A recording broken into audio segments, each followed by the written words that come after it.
હે પ્રભુ, મારી તરફ વળો અને જે લોકો તારા નામને પ્રેમ કરે છે તેમની જેમ મારા પર કૃપા કરો. મંગળવાર 26 મે 2026. આજે સવારે અમારા ધ્યાન માટે મેં ક્રોનિકલ્સના બીજા પુસ્તક પ્રકરણ 1 શ્લોક 9 માંથી પસંદ કર્યું છે. હે દેવ યહોવા, મારા પિતા દાઉદને આપેલું વચન પૂરું કરો.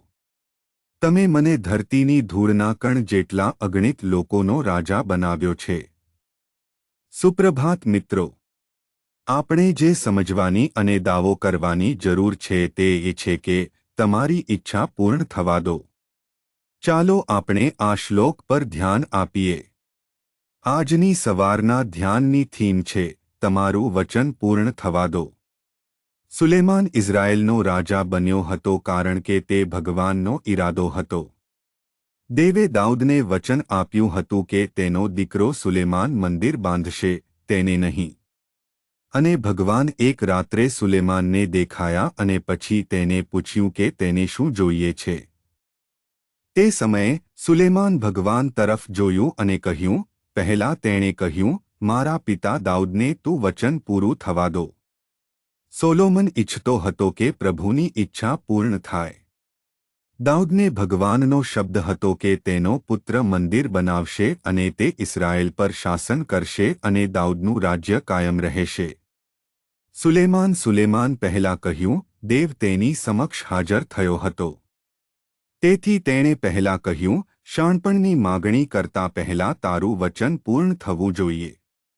મિત્રો, આપણા જીવનમાં આપણે જે શીખવાની જરૂર છે તે એ છે કે ભગવાનની ઈચ્છા પૂર્ણ થાય છે.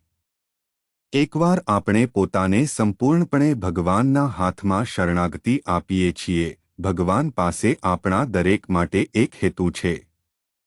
આપણે આપણા જીવનમાં ભગવાનના હેતુને સમજવાની જરૂર છે અને પછી પોતાને શરણાગતિ આપવી પડશે જેથી આપણા જીવનમાં તેની ઈચ્છા પૂર્ણ થાય. કારણ કે તેની પાસે એક હેતુ છે જે તેને મહિમા અને સન્માન લાવે છે અને ચાલો આપણે પ્રયત્ન કરીએ અને સખત મહેનત કરીએ. ચાલો આપણે આપણા જીવનમાં ભગવાન જે કરવા માંગે છે તે કરવા માટે જુસ્સાપૂર્વક પોતાને સમર્પણ કરીએ.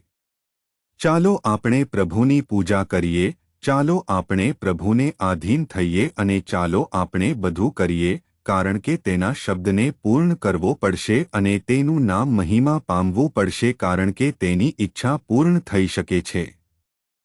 પ્રાર્થના. કૃપાળુ ભગવાન, સ્વર્ગીય પિતા, પ્રભુ અમને મદદ કરો જેથી અમે તમારી ઈચ્છા મુજબ કામ કરીએ. ખ્રિસ્તના નામે અમે પ્રાર્થના કરીએ છીએ. આમીન.